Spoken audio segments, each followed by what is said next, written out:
এই সবাই চুপ, সবাই চুপ। এত কিসের কথা তোমাদের? তোমরা জায়গায় বসে পড়ো। এক সেকেন্ড, তোমরা রোল ওয়াইজ বসনি? ওমা, বেঞ্চিতে যে রোল লেখা ছিল ও তুলে দিয়েছিস তোরা? দেখো, দু পাতা তুগলি এনেছে।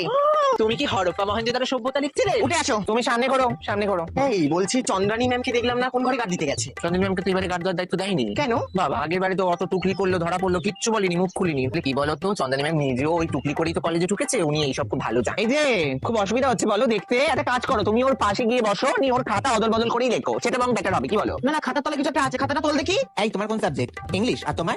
ইংলিশ। আর তোমার? ইংলিশ। বাহ বাহ বাহ বাহ, ভালোই লবিবাজি করে বসেছে। বলো, ভেবেছো ম্যামেরা কিছু বুঝতে পারবে না, তাই না? উঠে পড়ো। তুমি শাড়িটা কোথেকে কিনেছো গো? কালারটাও কি সুন্দর, কাপড়টাও তো সুন্দর। আরে আমি ইনস্টাগ্রাম পেজ উমার সাজঘর থেকে কিনেছি। ও, ওখান থেকে তুমি শাড়ি কিনেছো? আমার শাড়িটাও তো ওখান থেকে কেনা। লেখো ঠিকঠাক। এই এই জয়া, এই স্টুডেন্ট কোথায় গেল সব? ঘুম ভাঙলো তাহলে? বিমল স্যার, স্টুডেন্টরা কোথায়? কটা অব্দি পরীক্ষা ছিল? একটা। কটা বাজে এখন? চারটে। চারটে চারটে চারটে চোখ লেগে গেছিল। এই সবাই চুপ।